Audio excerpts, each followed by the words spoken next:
The Cedar Rapids Area Association of Realtors is proud to partner with the Gazette to bring you Pints and Politics.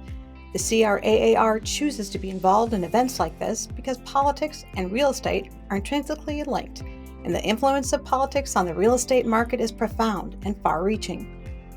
If you're looking to buy or sell a home, remember, use a professional, use a realtor. Good evening, everybody. I'm Zach Kacharski. I'm the executive editor at the Gazette. We're going to get going, but a couple things before we get going. I just wanted to say thank you to our venue host, Big Grove. It is a beautiful facility here. We're thankful to get to use this room off on the side with the doors down. It helps for a great atmosphere and a great show. It makes Easy Eddie go down even easier. Next, to our Pints and Politics sponsor, the Cedar Rapids Area Association of Realtors, one of the largest association of realtors in the state. And as Pints and Politics continues to grow, we need that support to have events and make those types of things happen. A message from the Cedar Rapids Area Association is that they're proud to partner with the Gazette and Iowa Public Radio to bring Pints and Politics. The Cedar Rapids Area Association of Realtors chooses to be involved in events like this because politics and real estate are intrinsically linked. And the influence of politics on the real estate market is profound and far-reaching. We thank them for their support. And now it's time for the crew that you're used to. Ben, take us away. Good evening, everyone. And I wanted to share some breaking news that has to do with politics. The longshoremen have agreed to suspend the strike until January. In case that was entering any questions from our audience or panel. So I guess that's good news. That will not be pressure on our campaign the next. Anyway, so highlights of this conversation will be heard, we hope, tomorrow. Danny Gear will edit late into the night. How late into the night, you think? It'll go into the morning. Go into the morning, not into the next day. That wouldn't work time-wise. Minutes before the show. Literally minutes before. Right, okay. You've seen the show, the movie Broadcast News. Yes. It will just be put in the player. Okay, so tomorrow at noon, highlights of what you'll hear this evening. You can hear your claps, perhaps your questions. We have a lot of good questions already. If you have a question, please write it down and flag someone down. You can even walk up here and just give it to me or Zach, and we'll ask as many as time how much as time permits here. Okay, and we ask that be civil in your responses. We're trying to be political. Someone say something? Trying to be. We all agree, I think, whatever our politics are, we need a more civil political discussion. So I'll just throw that out there. You agree with that, Zach? I agree with that, Ben. Okay, here we go. And then the last thing, old timers know what this means. Oh, I'm glad we practiced that. Yeah. Okay. You'll get it. Ben, that means you're old. All right, here we go. Our nation's founders gathered in taverns to enjoy lively conversations over a local brew, and so do we. It's a special Pints and Politics edition of River to River, presented by the Gazette and Iowa Public Radio. I'm Ben Kiefer. I'm Zach Kacharski.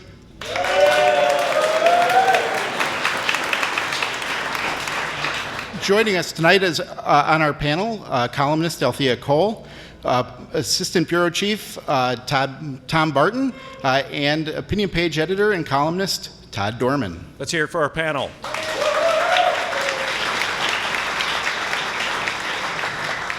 Sold out crowd here at Big Grove in Iowa City on a beautiful evening, looking out through the windows. I see someone playing ping pong there. We'll update you on that match.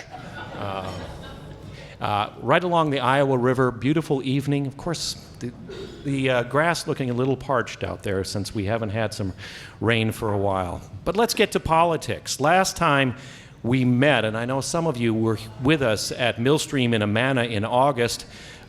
Since then, early voting has started in several states. Here in Iowa, that starts in a few days, October 16th. but you can request your absentee ballot from the county auditor now. Also, since our last meeting on Pints and Politics, we've seen one feisty presidential debate and one rather civil, policy-heavy vice presidential debate. Now 1 month until Election Day. So we survey our political landscape, and we'll start with this week's vice presidential debate. Before we started this evening, I was visiting with some of you out there in our audience, and I asked, what, partisanship aside, what surprised you most about the debate? And it was a very clear consensus here how smooth and polished J.D. Vance was. Several people said. Clyde even said, it almost made me like Vance. Some others said it was a little surprising at how nervous Tim Walz was. So that's the first question to the audience. Well, that's the first question to our panelists. How would you characterize this debate? What came across to you, first and foremost? Althea? Hello. My first reaction to the debate was that if somebody who has not seen a whole lot about J.D. Vance before, that was the night that they got to know J.D. Vance and they thought, well, you know, this guy isn't the menacing ogre that he's been made out to be. He actually seems pretty decent. One thing that particularly stood out to me, trying to put myself in, the shoes of a, let's say a 40-year-old woman, which I am one, by the way. But let's say I'm in a swing state and I'm a moderate voter, which I would not call myself a moderate voter. But let's say I'm in a swing state, maybe North Carolina, Wisconsin, Georgia. And my concerns are typical for a 40-year-old woman. How am I going to, pay for all of my groceries on my limited wage? What's inflation? What's the economy like? But also my concern is going to be, what is going to happen with abortion laws state by state in the United States. And if I'm that woman, I'm looking at J.D. Vance, and I'm almost expecting him to say something obtuse about the constitutional amendment that was passed in Ohio in 2023, expanding abortion rights, which Ohio being the state he represents in the United States Senate. And instead, I heard something that I was not expecting, even as a Republican. I heard him say, my party needs to do better.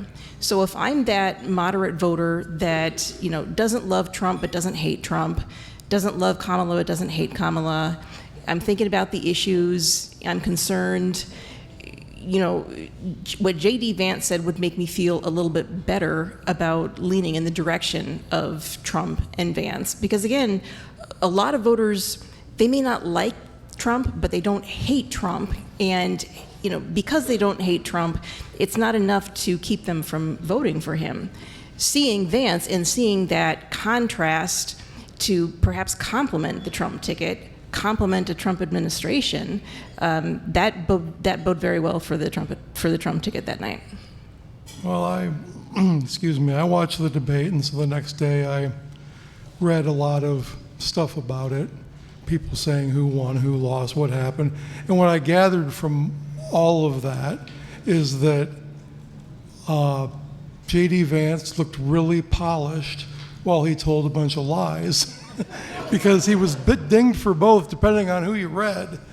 So, I mean, he did say with regard to abortion that Americans don't trust his party. But I didn't hear a lot about how he wants to change that. And we've got, they don't trust the Republicans with abortion for obvious reasons. And now you've got states that are looking at laws that will try to control people's travel to get abortions. You've got a push to sort of, and we've seen it argued that the abortion drug should be made illegal. So, I mean, there are a lot of things that can still be done short of passing a nationwide abortion ban that will be bad for women and cause lots of potential problems. But, I mean, he's right. Americans don't trust Republicans on this issue. Whether it hurts them that bad, who knows? But, and the fact that he couldn't bring himself to say that Joe Biden won the 2020 election was also, I can't. I mean, I just can never believe otherwise intelligent people who are willing to twist themselves in knots, trying to not say something that the big boss won't like, the dear leader. So that's a problem. I think J.D. Vance was effective at sanding off kind of the rough edges of Trumpism and was able to articulate in a way that Trump was unable to during the presidential debate about, the argument of as vice president with the Biden-Harris administration, all of these things that you're proposing, how come it couldn't get accomplished during your tenure in the White House? You can take that for what it is. Obviously the vice president has limited responsibilities, but anyway, I thought that J.D. Vance was definitely more effective at that messaging than Trump was during the presidential debate. Obviously, Governor Walz was very nervous during the first, 45 minutes of the debate, but I think found his footing on the abortion question and saying that, under Republicans, under a Trump administration, and saying that this is a decision that should be left to the states, then creates this patchwork across the country where women in one state have more or less rights than women in other states over making healthcare decisions and having, bodily autonomy. And is that really where we should be as a nation and as a country? Is that what voters and Americans really want in this country? When it comes to other rights,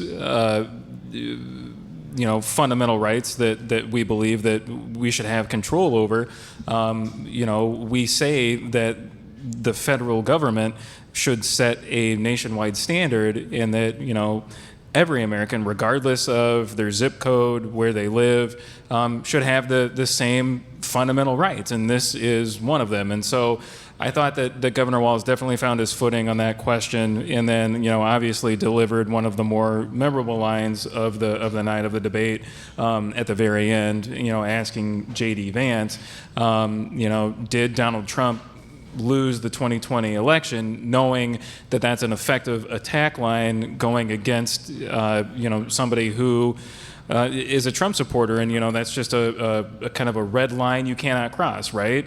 If you're part of the MAGA movement, if you're part of Donald Trump's inner circle, if you're his running mate, you can't really say, yes, Donald Trump lost the 2020 election. Well, and there were a couple interesting takes that I saw bouncing around social media for what it's worth on the right. One was that they see Vance, there are people seeing Vance as sort of MAGA 2.0. He's going to be the next leader of the movement. And whether they win or lose, he's going to be the next leader of the movement. And number two, I saw one particular tweet, and I wish I could remember an post on X. I shouldn't say Twitter or tweet anymore. I call it the Twitter, so you're ahead of me. Okay, all right. Just call it Elon's playground. Who this person said basically gave Tim Walz credit for his diabolical plan to make J.D. Vance talk like a liberal. And so there were people that were upset, sort of, is it a large group of people? Probably not, but I thought that was really, really interesting. I wonder if that was truly the plan.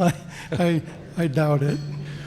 I wanted to ask, now that we've had what is the last presidential or vice presidential debate of this cycle, it seems, unless Donald Trump accepts the offer to debate Kamala Harris once again. So we've had, for years, talking to political analysts and political scientists, I hear the constant refrain that debates don't matter. Well, this year, did they ever, right? So I wonder, did this last debate matter to the sliver of undecided voters out there. And we're talking about undecided voters in battleground states. So I've read a couple 100,000 people in battleground states is what this boils down to. Althea, did this, you think, matter to or sway undecided voters in those states? Can you imagine? I do not know. However, when I looked at post-debate viewership statistics, I think at one point, and I don't know what previous vice presidential debates have pulled down, but this one, I think at one point, like 67 million people were watching. I think the average viewership was somewhere in the low 50s. That's a lot of people. No, it's not as much as the presidential debates, but there were definitely a lot of people watching. And if enough of those are undecideds, and they came away feeling differently than they did at the beginning of that debate, then sure, some people were definitely convinced, or I should say swayed. I think the Amy Poehler Tina Fey debate in 2008 was very important. When it's supposed to be Sarah Palin and whoever was the Hillary. Yeah. Good evening, my fellow Americans. Very good. I mean, yeah, there have been moments in those in the vice presidential debates. You know, Lloyd Benson had the whole "You're no Kennedy" to Dan Quayle, which I don't think anyone thought he was a Kennedy, but it was a good line. And Dukakis lost anyway. And then there was the Admiral Stockdale, was that his name? Ross Perot's running mate? Oh, yeah. Who kept kind of saying, "Why am I here? Why am I here? Yeah. What am I doing?" They actually had a really good line from Tim Walz last night, I thought. It was, I misspoke about the whole Tiananmen Square thing, because for the life of me, especially in 2024, when the top of the Republican ticket is always accused of lying, accusations that I have absolutely no interest in trying to thwart, why would this guy just not come out and say, okay, I wasn't actually in Tiananmen Square on June 4th, 1989, when the whole protest went down? He said he was a knucklehead. Isn't that good enough for you, Althea? I don't know if I would call that knucklehead. I think knucklehead might be a little bit generous, because let's face it, this isn't something that you don't forget that you weren't at the, in the same place where the most massive protest of a generation and perhaps even a century was taking place. You don't forget that, oh, I wasn't in China, I was still in Nebraska at that time. That's not something you forget. I mean, like, who is this guy, Joe Biden? So he should have just come out a little bit more succinctly, and instead of saying, I misspoke, said, okay, I wasn't actually there, I was on my way, but no, I wasn't there. All right. Well, we're 33 days away from the presidential election, and the latest Iowa poll showed that Harris is down 4 points. So Trump was at 47%, and Harris was at 43%. What do you make of those poll numbers? And do you think it has tightened to that level of closeness? I think the thing we need to remember about polling is that it's a snapshot in time, right? And there is still a lot of time between now and the election for voters to potentially change their mind, or for different issues, breaking news, something to come up that could potentially alter the race or factor into to voters' minds and decisions. And I'm trying to remember, correct me if I'm wrong, in 2020, didn't the Iowa poll show that... Yeah, in October that they were tied. And then... The last poll that was in November was, like, Trump was like up 6 or something like that. I mean, in 2022, at one point, I think at this point in 2022, there was a poll that came out that said that Michael Franken was within 3 points of Grassley. Right, and then... Yeah. So, I mean, Tom is right. Polls are a snapshot in time.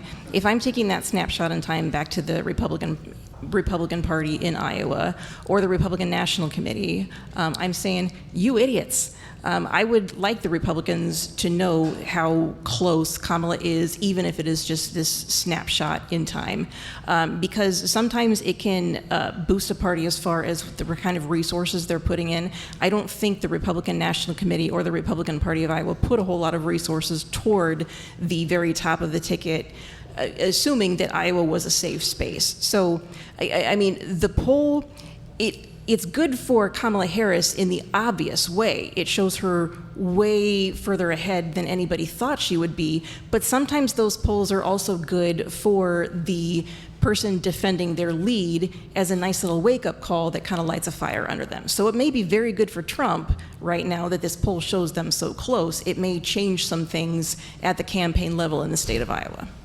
I mean, it does definitely show that there is kind of renewed enthusiasm. Iowa Democrats feeling kind of rejuvenated with the change at the top of the ticket. We're seeing that with down ballot candidates in Iowa. The congressional candidates are raising a lot of money and getting a lot of help from national Democrats who are investing in those races and putting up ads to help them, specifically in Iowa's two more tightly contested races in the Iowa 1st District and the Iowa 3rd District. And so I think, it's reflective of, Democrats who were downtrodden and, were not necessarily, for lack of a better word, stoked about having Biden at the top of the ticket, are definitely more hopeful, energized, and mobilized having Kamala Harris at the top of the ticket and having Tim Walz as her running mate. And I think that's what you're seeing. I think it's a reflection of that. Let's talk a little bit more about the down ballot influence here, because we go back to 2022, and I remember very rosy predictions by the Democrats in eastern Iowa about the congressional districts, and now we have a rematch between Bohannon and Miller Meeks, and we also have the very competitive 3rd district. What do you think will be the deciding issues there? I think saw a Mediacom Register poll not too long ago that showed that the 1st district in Iowa, presently represented by Congresswoman Miller Meeks, was the most likely to flip. What do you think? What are your predictions there, and what will it hinge on? I mean, I think the issues involved in these congressional races are going to be much the same to the issues that we're seeing in the presidential race, right? It's going to be the economy, immigration, abortion rights, reproductive rights. I don't think that it's going to be really any different. I mean, the people that are voting on those issues in the presidential race are also going to be voting on those issues in these congressional races. Okay. Yeah, well, it seems like in the 1st district, the abortion issue has been big. It's driven a lot of the advertising that people see. Of course, Christina Bohannon's tried to paint Miller Meeks as extreme on the issue. Miller Meeks has tried to do the same thing the other way, saying that, Christina Bohannon favors legal abortion and until the kid's old enough to drive or something like that. But that's kind of the exchange that's going on. There's also Miller Meeks has an ad out about defending girls' sports and accusing Bohannon of supporting, was it state sex changes for prison inmates, I think. So major problem facing all of us. What? So anyway, they're the national issues, right? The ones that Democrats are using everywhere to try to make headway, and flip some seats. Althea, anything on that one? Do you want me to say something? Let me think about this. I think in the 1st district, I think some of the voter base really likes Marionette Miller Meeks. I'm talking the Republican voter base, of course, because that's her party. But they aren't as enthusiastic about her as perhaps other Republicans' bases in other districts. We might remember from the primary, she had a challenger, a guy from Davenport, or the Quad Cities, Davenport, Bettendorf, well, one of those 4 cities. And he came pretty close, closer than I would have expected, because the guy was pretty hardline evangelical and normally doesn't do very well in a district with the makeup of the first district. And yet he came, I forget how close he came. 12 points. 12 points, which is closer than I would have expected, especially because the guy didn't raise that much money. A lot of his politicking was just, going to the small right-leaning groups, not limiting himself to just Republican Party gatherings. But that being said, Marionette Miller Meeks, she won the primary. You could still argue handily. 12 points is normally a pretty handy win.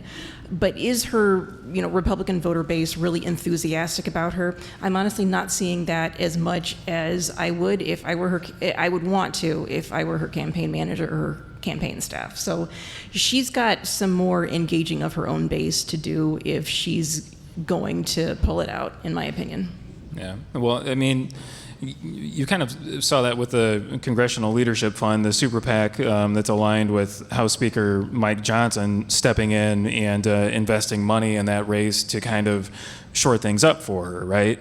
And I've heard the same thing, is that Marionette Miller Meeks has a problem with Republican voters. So investing large sums of money, especially later in a race, it can mean 2 things. Number one, just like Tom said, it could mean, we need to bail this candidate out and help them across the finish line. It can also mean, hey, we see you doing perhaps a little bit better than we expected, and we're going to, flush some money in here to really, give you another boost. I do think it is right now the former and not the latter. Right. Well, I mean, Christina Bohannon has outraised Miller Meeks for the last 4 quarters. So yeah, I definitely think it's the latter. Money money isn't everything in politics, but the phrase money talks, it does speak volumes in terms of a candidate's progress. All right. We have a question from the audience, and that is, what impact do you think that the late night comedy show, political satire, has with voters?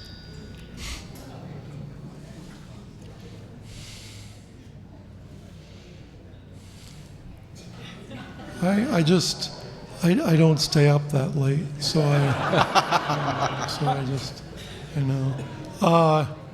I don't think it has a lot of impact. I think it's a nice relief valve sometimes to watch politics depicted in an absurd way, as absurd as it is in reality. Everybody looks forward to the people that watch the show are interested, look forward to the cold opening and stuff where they usually do the political sketches. But yeah, does it have an? I think that people that don't like Trump laugh at when they make fun of him, and people that don't like Harris laugh when she gets lampooned. And why does late night comedy, I've always wondered this, not just this election cycle, tend to skewer Republicans, conservatives more than Democrats? It seems like sometimes the making fun of Democrats is a bit of a token so that they can go to both sides. But it really does seem lopsided. Althea, do you have comments about that? Why the late night comedy is, in particular, taking aim at the conservatives and the Republican Party? Well, the most popular late night comedy right now is not always taking aim at conservatives. In fact, it's taking very little aim, because I'd need to check the ratings, but the one who calls himself the king of late night right now is Greg Gutfeld of Fox News. And I've seen his show. I watch it actually pretty regularly. It's funny, in part because it doesn't just land one barb after another at conservatives. I think from a conservative perspective, I like Jimmy Fallon. He seems like a cool guy. the persona that Jimmy Kimmel and especially Stephen Colbert kind of give off is just this snooty, arrogant, I'm above you. And that is, what conservatives feel every time one of those jokes land. So, when the jokes are delivered like that, and when they're delivered against conservatives one after another, at least the viewers of Gutfeld on Fox News, they go to that show knowing what they're going to get, expecting it. And it almost seems like Gutfeld's people say, okay, if you're going to make late night comedy so political, we're going to do it our own way. We're going to make it funny. We're going to make sure our viewers laugh. And those viewers are going to see, okay, well, if I've got cable, I'm going to watch this because, at least I'm going to laugh at a guy who isn't making fun of me. I think that's the ultimate problem, is that the jokes are only so funny when they don't seem like they are actually made in good humor. And that's the problem that conservatives have with shows like Colbert and Kimmel. If you just joined us, it's a special edition of Pints and Politics, partnering up with the Gazette, Iowa Public Radio. Zach Kucharski with me of the Gazette, along with Gazette journalists Althea Cole, Tom Barton, and Todd Dorman. Let's get back to some more questions from our audience here at Big Grove in Iowa City, the site of this month's Pints and Politics.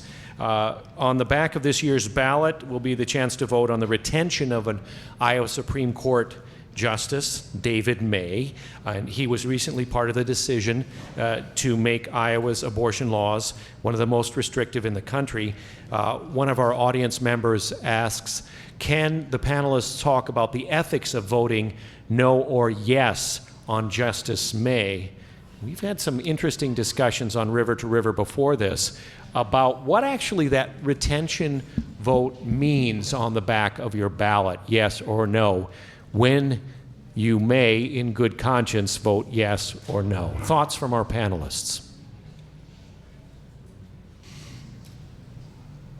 Well, we had the situation 14 years ago where the three justices were not retained after they rolled on to make same-sex marriage legal.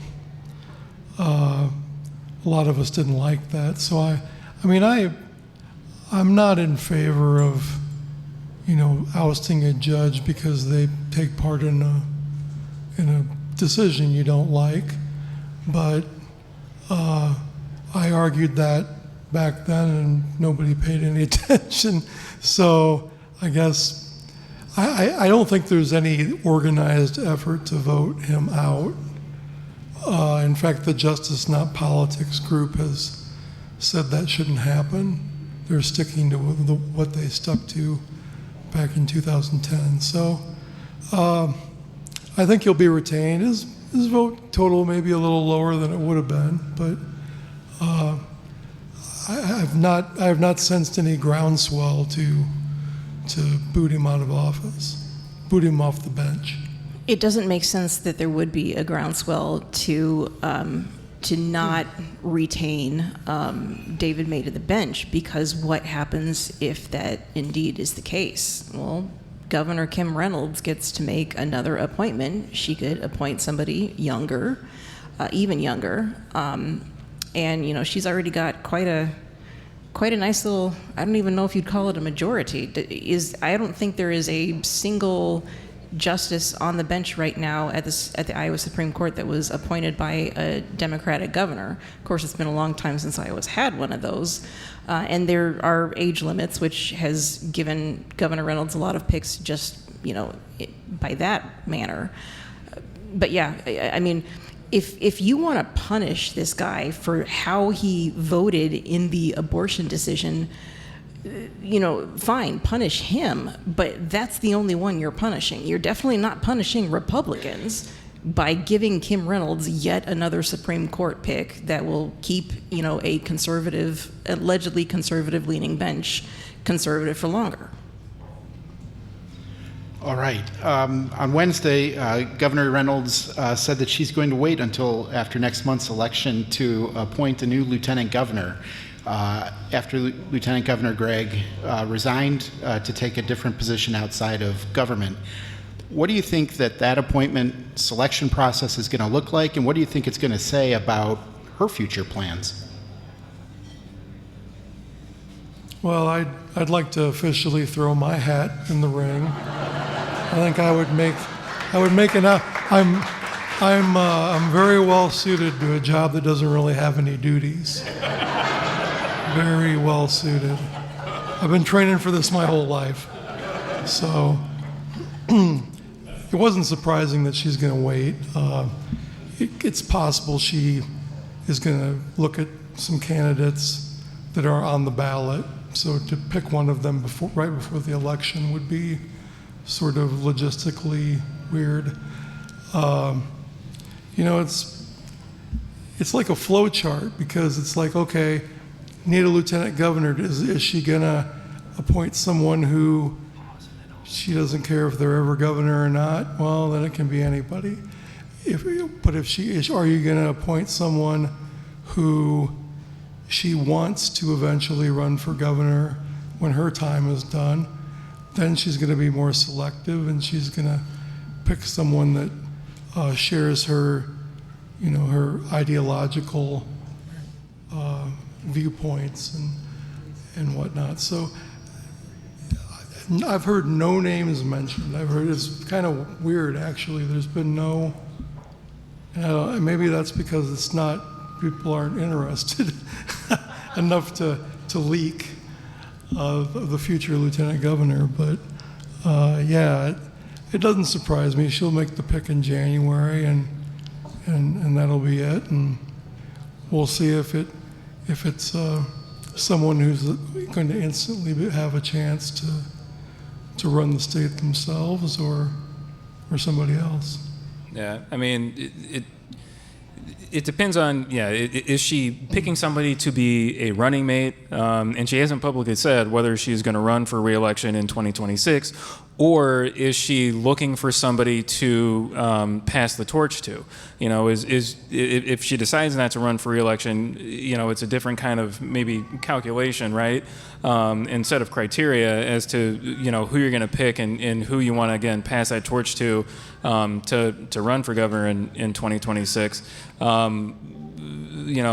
haven't heard a lot of names being kind of bandied about. I think part of that has to do with the fact that the governor has been on an overseas trade mission that she just recently got back from. She was over in India. I can't remember if she visited other countries over there or not. So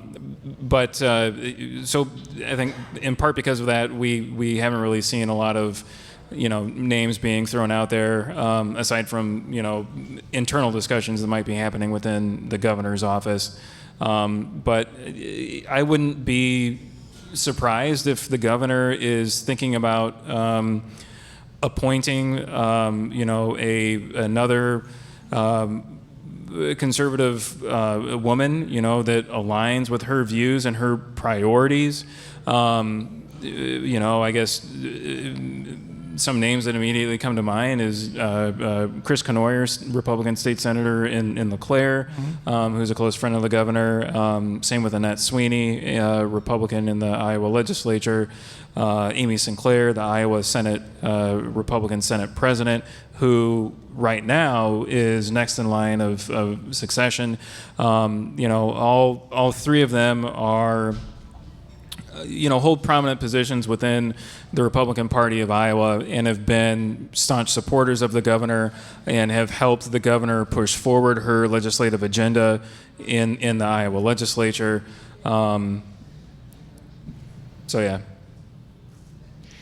We're going to take a short break, and then to let you refresh your drinks, perhaps use the restroom here at Big Grove in Iowa City. We'll be back, and we'll hopefully Zach and I will dash through a lot more of the questions you've handed forward from our audience here at Big Grove in Iowa City, including, you're going to want to stick around after the break, can Democrats really control the weather? Okay. I don't know if we have the expertise on our panel for that. We may put that one aside for when we have the National Weather Service on our That is not politics. a way to get me to vote for Democrats, Ben. I'm sorry. I'm just telling you that right now. Stay tuned. We'll be back with Althea Cole, Todd Dorman, Zach Kucharski, my co-host, and also Tom Barton. Back in just a moment with more Pints and Politics.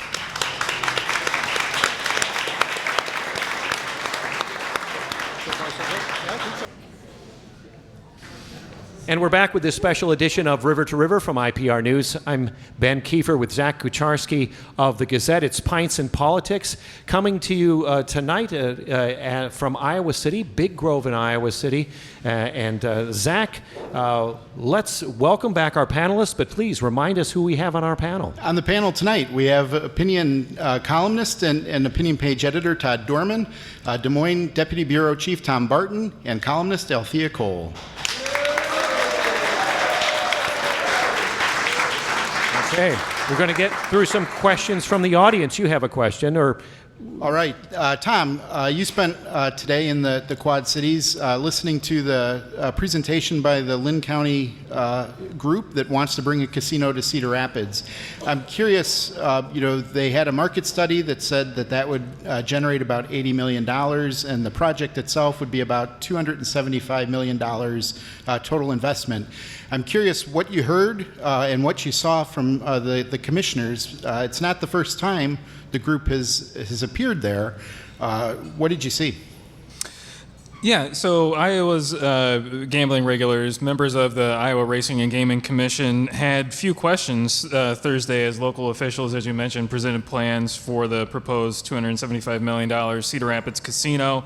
They said that they need more time to delve into the several hundred-page application from the Lynn County Gaming Association and from Peninsula Pacific Entertainment, which is the casino developer behind that proposed project. And they said that they intend to ask more questions during a site visit next month. So the Iowa Racing and Gaming Commission will be in Cedar Rapids on November 20th. They'll do a site visit. They'll ask more questions from the backers of the Cedar Rapids casino proposal, and then I believe following that they'll also have a Q&A and a public input meeting in Cedar Rapids to gather feedback from individuals, both those who are supportive of the project, those who are opposed to it. And so again, we didn't really hear a lot from the commissioners. We didn't really get any kind of clear indication as to which way they might be leaning with regard to the casino license application, and said that we've got to do a lot of homework, and there's a lot of information for them to sift through, including the market study and economic impact study that the casino backers, the entities behind the application, commissioned to look at what impact a Cedar Rapids casino would have on Iowa's gaming industry and on surrounding casino facilities in the state. All right. We have a questioner from our audience wants to, emphasize climate change as a major issue here, how it impacts us in all kinds of ways for the future, for our children and our children's children. And that reminds me that in the debate this week between the vice presidential candidates, climate change was one of the topics.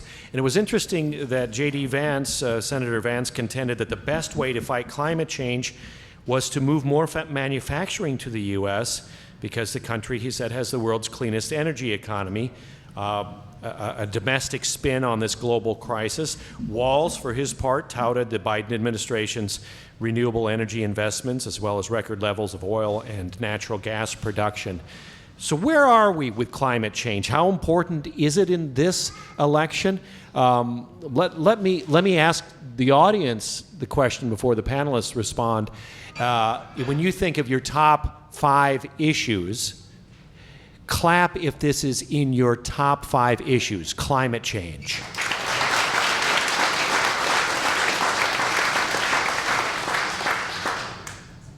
Panel. I wasn't clapping. No. You still have to answer. So what was the? Well, how important is this? Or is climate change just so long term? And we humans are so darn adaptable that we'll just say, okay. Well, we get told that inflation is the most important issue in immigration. Immigration in particular is interesting because, if climate change, if the atmosphere warms at a pace which it's going now, you're going to see lots of middle latitude countries have problems with famine and droughts. It's going to cause conflict and war. And if you think that the so-called immigrant invasion that we're having now is something, just wait till all of those folks start to come north and try to find some place to live. I mean, it's going to drive immigration. And I don't know if the Western nations are really ready for that. And the Project 2025 plan basically calls for federal research on climate change, and basically a lot of it to stop, and not, agencies shouldn't mention climate change as part of their reports and findings of studies. Even the military would not be able to use climate change as part of its force readiness, which it's been factored in for years because, as I said, the sort of problems that climate change can cause for people can cause war as resources become scarce. I mean, so I think it's an important issue in a lot of ways that maybe people don't think about, but I think a lot of people tend to think, well, that's way out in the future. I've got to worry about right now. Yeah. And we've never been very good about looking out 100 years and saying, well, this is going to be tough now, but wait, in 100 years, that's going to be good. We haven't done that very well, and we're not doing great now. Well, and it's increasingly becoming a pocketbook issue, including here in Iowa. I mean, we've seen insurers pull out of the state. We've seen people, other insurance companies, increase their insurance premiums to cover homes because of the increasing severe weather that we're seeing across the Midwest. I mean, you think about just this year, right? Just this summer, with record flooding in western Iowa, the tornadoes, derecho. So I think it's definitely an issue that's on voters' minds. Now, where does it rank in terms of other issues that are important to them in this election? Where does it rank in terms of inflation in the economy, in terms of the cost of living, in terms of affordable housing, in terms of abortion, reproductive rights, and immigration? I don't know that it maybe ranks as high as some of those other issues that might be more mobilizing, right, and more motivating for voters, but I definitely think it is something that is on their minds, including on Iowans' minds right now, because it is hitting their pocketbook, right? I mean, I'm pretty sure that there are probably people in this room that have seen, increases around 10, 15% in their insurance premiums, right? Or not being able to maybe find the type of options of insurance coverage that they've been accustomed to in the past. So I definitely think that it is an issue that's on people's minds. Althea Cole, as a conservative columnist with the Gazette, I'd be interested in where you see conservatives on this issue of climate change. We can go back 10 or 15 years, and I think it's fair to say many in the conservative camp were into climate science denialism. Now, I think that's changed. We've seen a lot of extreme weather. Of course, the overwhelming consensus of climate scientists is that, of course, it is happening, and humans' actions are primarily responsible for it. Do you see an evolution in the thinking, the political thinking about climate change from the conservative side of the spectrum? Well, I reject the notion that conservatives, deny that the climate is changing, and even that humans have had a hand in the changing climate. When Senator Ernst ran for the very first time, I asked her that question, And she said the jury's still out on that. We don't know. Well, the jury's always going to be out on. If the jury is not out on climate change. The jury's always going to be out because science is never settled. There's new science to be found every single time we do research. In anything, it's science. Science is never settled, whether it be climate, whether it be biology. I don't chime mean to in make here this with the scientific consensus here on climate change. Are we agreeing, Todd, about what Althea is saying there about scientific consensus on climate change? This is going wonderfully. Well, I'm sorry, did I cut you off, Althea? did you have something else? No, please continue. Oh, well, yeah, the consensus is that human activity has caused the atmosphere to warm. Carbon in the atmosphere traps heat, and that's raising the global temperature, which could have all sorts of different consequences, rising sea levels, warmer waters feed more intense hurricanes, droughts and rainless periods, help wildfires. I mean, in Iowa, we've seen a multi-year drought, and of course, we've seen epic flooding, in the last, 2 decades. So, I guess, I think, the Heritage Foundation, they say, we believe in climate change, and we believe, that humans do take part in it, but they refer to it as being mild and manageable rather than something we should be worried about. And it seems like, liberal scientists get accused of all sorts of reasons why they are trying to, why they say climate change is real. But, the conservative position certainly plays into the needs and wants of oil companies and coal companies and others who still make quite a bit of money off selling carbon fuel to burn. All right. I wanted to switch gears a little bit, and an audience question that we got is, do you think there's anyone running for national office who cares about America anymore? That is a political football. Who wants the first pass? Well, Donald Trump, he has more American flags up there than anybody else, so he even hugs the American flag. That's how much he loves it.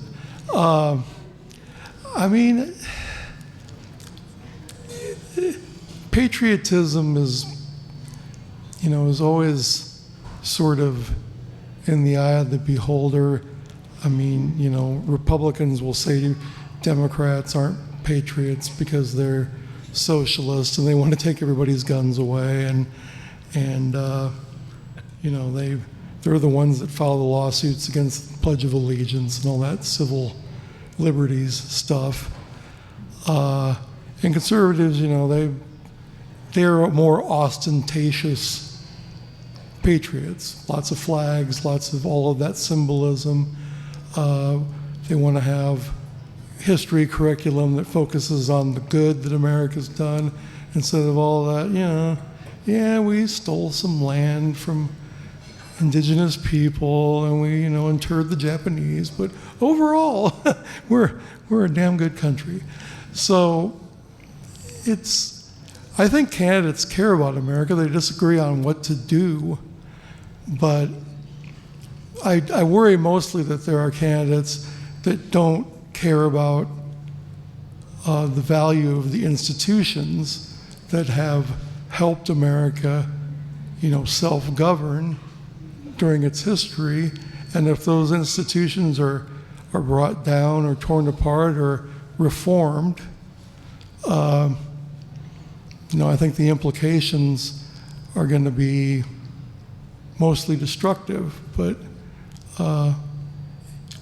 if you say you love America enough, I guess you can do what you want.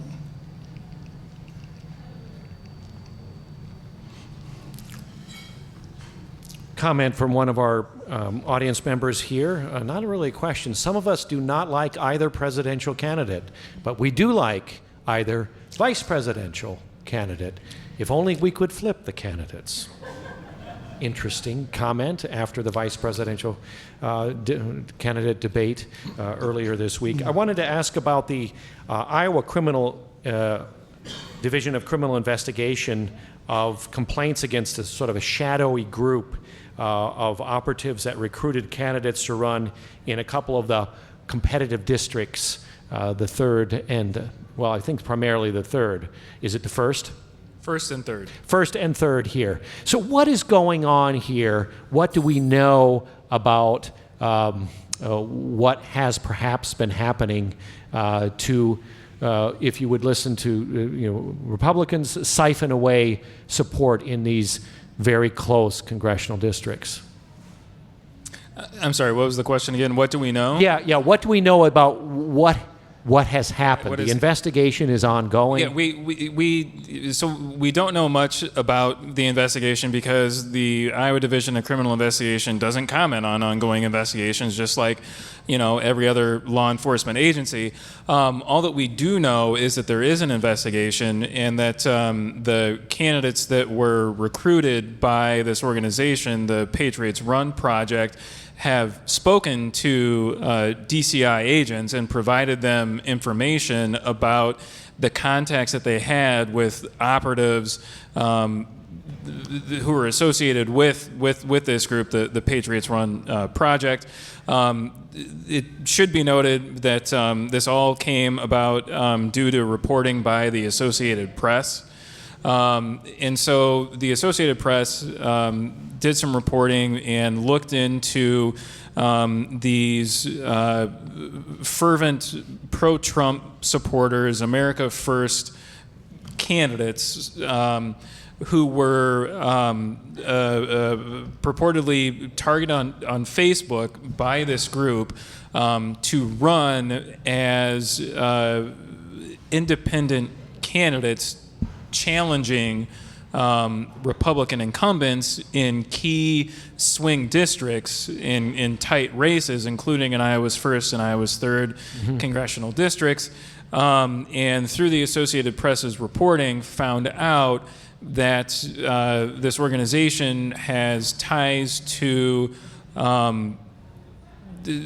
firms that have done work for Democrats. And apparently there may be some Democratic donors that may have been involved in terms of contributing to this group, to this organization. I spoke to Stephanie Jones, who was recruited by the Patriots Run Project to run in Iowa's 1st congressional district. And essentially what she told me is that she has no information, no knowledge of any involvement by Democrats to, get her on the ballot. She has no knowledge of, who the donors, who the funders were behind the effort to try and collect signatures on her behalf to get her on the ballot. It's worth noting that the effort by the Patriots Run Project to get signatures put on the ballot were unsuccessful. They were not able to raise enough signatures to get her on the ballot. She says that she believes that their intentions were genuine. She didn't see this as an effort to recruit her as a spoiler candidate to siphon votes away from the Republican incumbent, Mariannette Miller Meeks. She thought that this legitimately was an effort to recruit, quote unquote, true conservative patriot to run in that race, feeling that Mariannette Miller Meeks wasn't I guess, well, she referred to her as a rhino, as a Republican in name only, felt that, she wasn't a true, MAGA conservative, didn't feel like she was supportive enough of President Trump, mentioned her vote in support of a bipartisan commission to investigate the January 6th insurrection at the Capitol.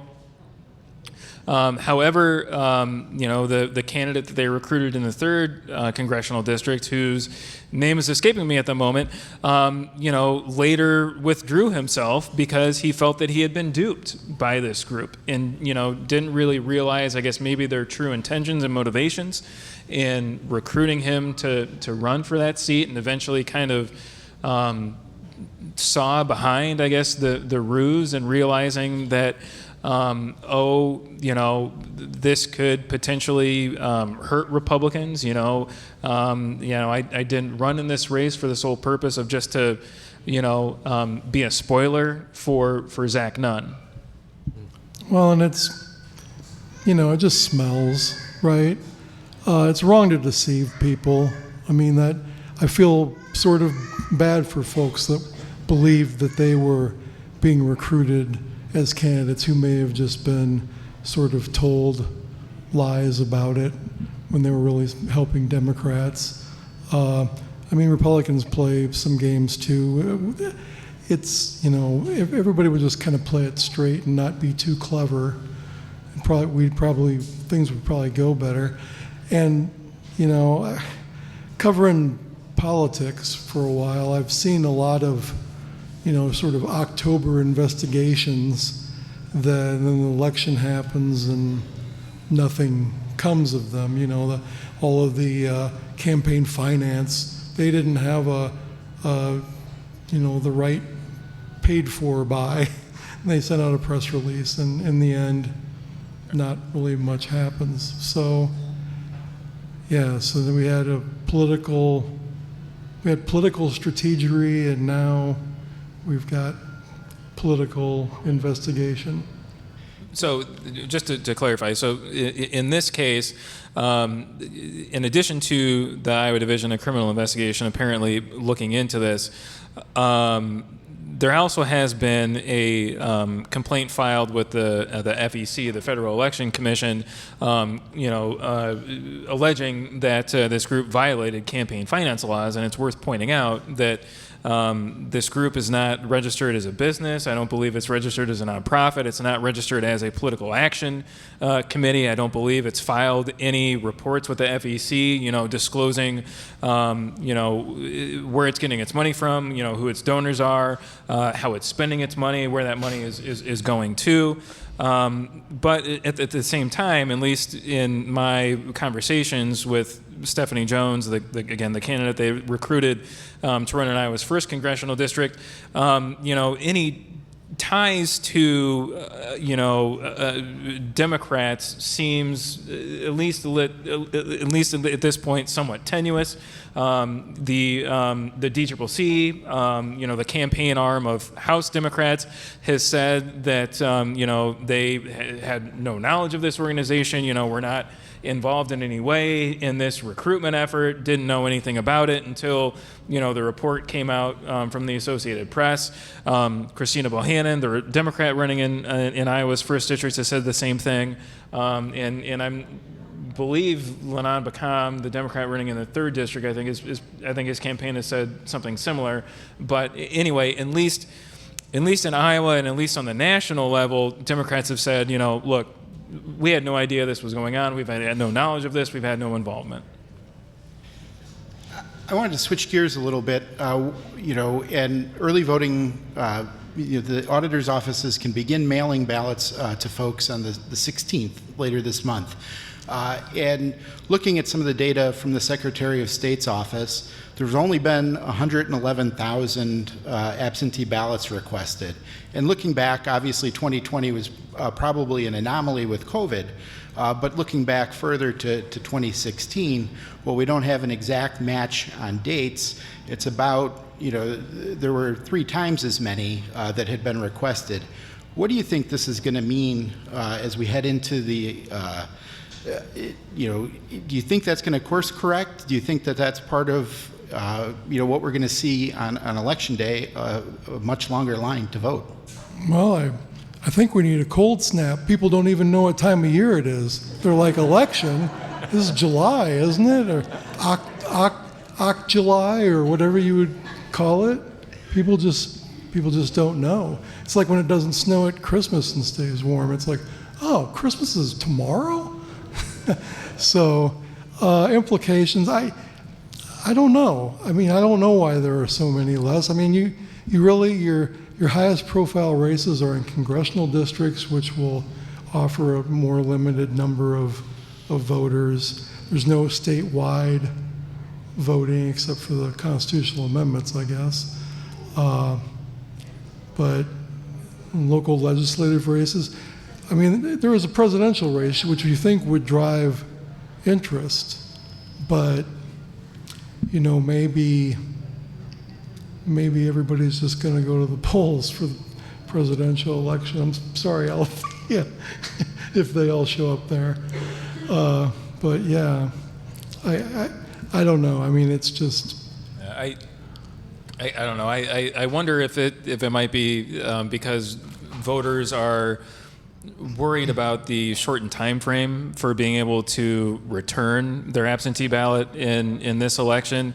And we've also heard county auditors stressing get your ballot in, because there may also be delays, right, with the postal office in making sure that you're getting it in enough time that it gets back to the county auditor's office. So I wonder if voters are hearing that and deciding, well, I'll just vote early in person, or I'll return it myself. Go ahead.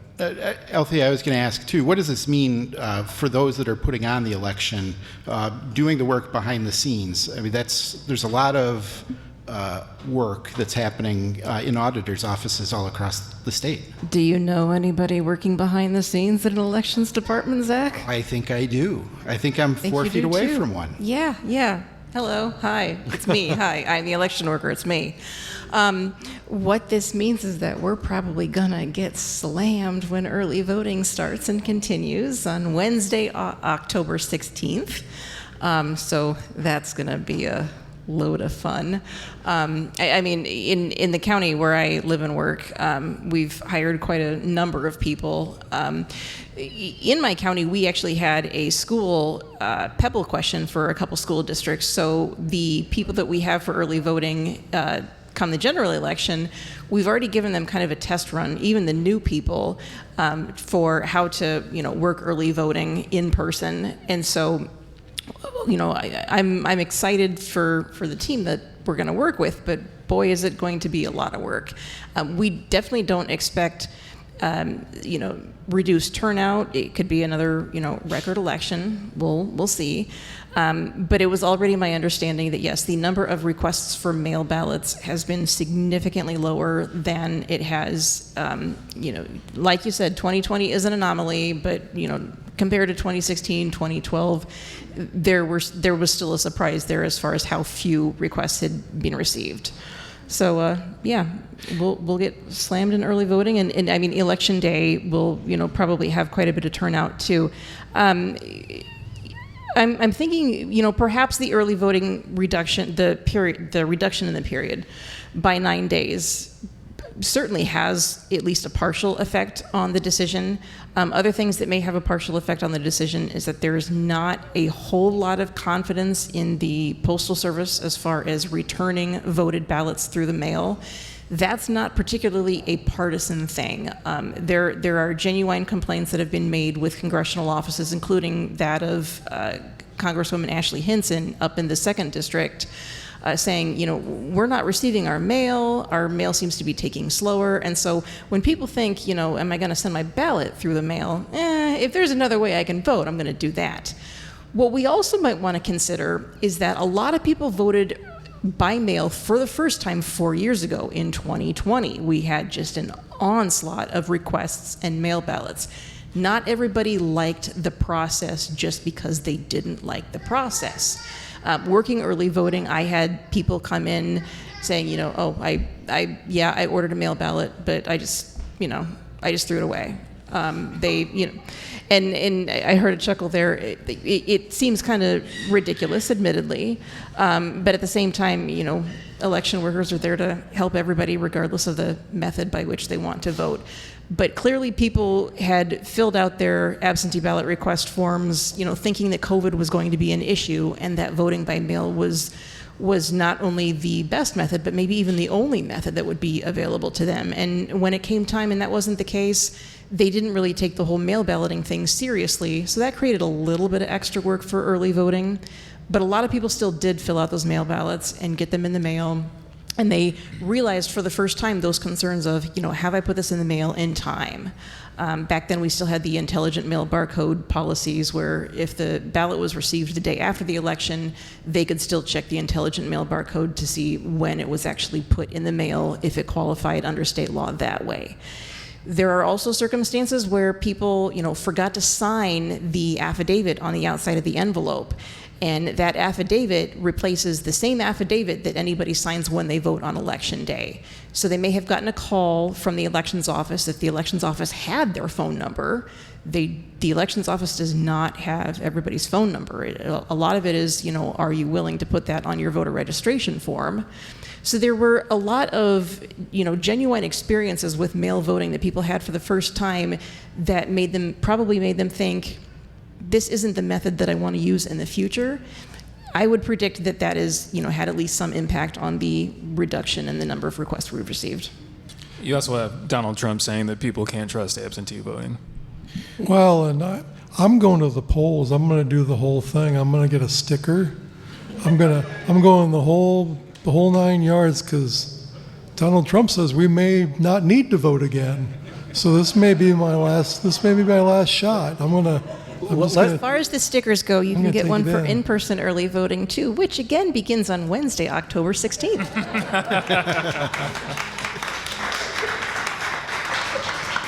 Let's find out in this crowd of about 100 here at Big Grove, how many have already requested an absentee ballot and will be planning to vote by? You have to clap. We cannot hear on the radio raised hands, by the way. Clap if you want, or if you plan to vote by mail. Okay. What if you're in the Todd Dorman camp? You got to be there on the day to get the sticker. Clap if you're going to do that. Okay.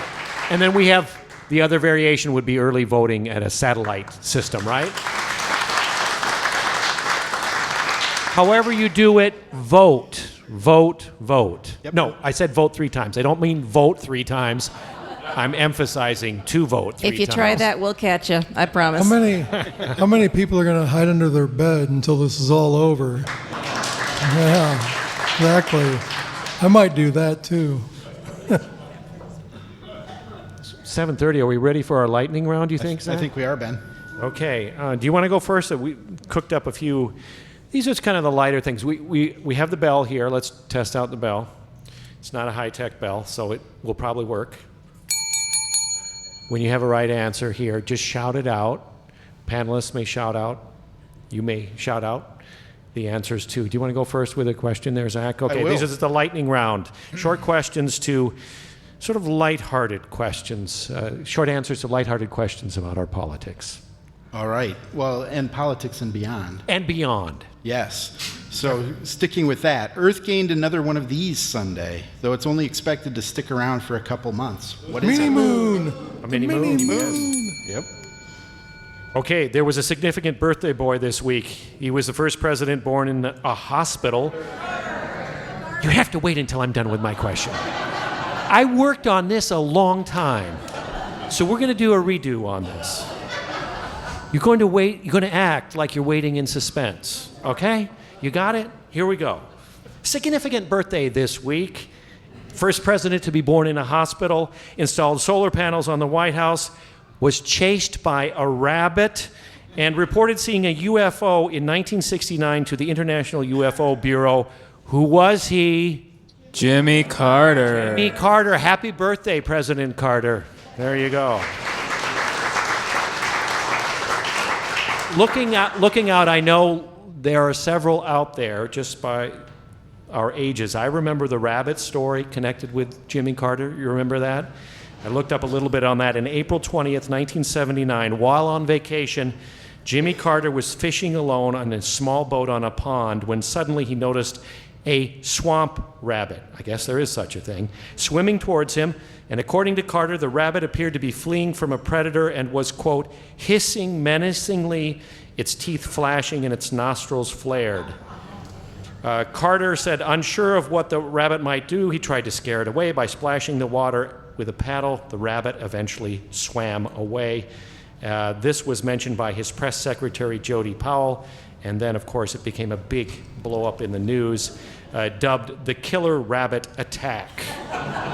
And it even made the front page of the Washington Post with a parody of the Jaws movie poster titled, Pause. Wow. That was a long-winded That one. is a lot more detail than I went into for these questions. So, Red Lobster's been in the news a lot lately. Their 35-year-old CEO said that without exaggeration, his restaurant chain holds this place in American history. What is it?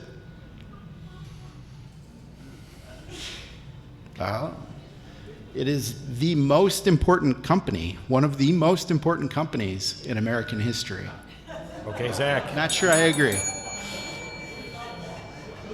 Do they win like some Cheddar Bay biscuits? I think it's Endless Shrimp. Nope, they got rid of that yeah. because it was too much money. Yeah. Or did they get rid of it? I don't know, but it was too much money.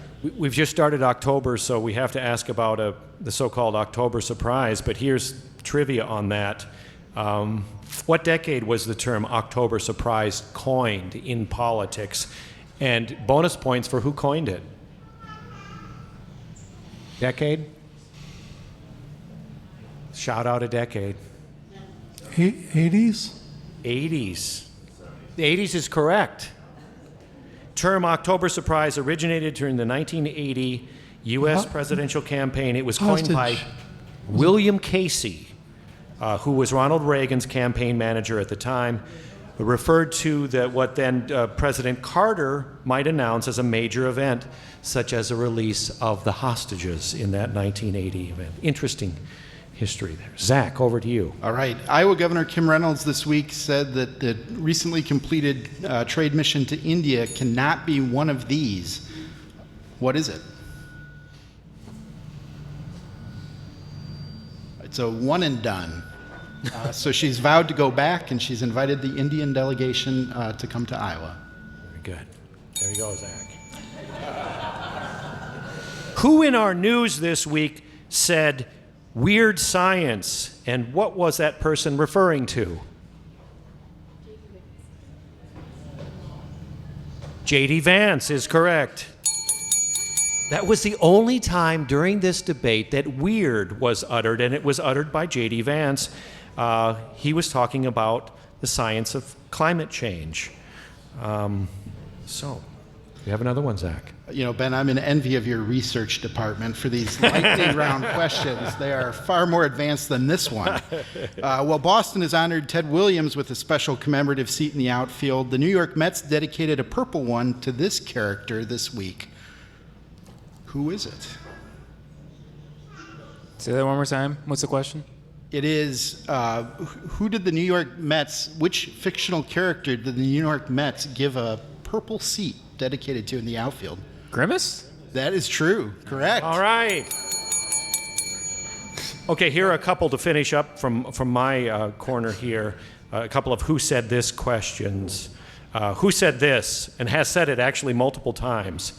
What can be unburdened by what has been? Ugh.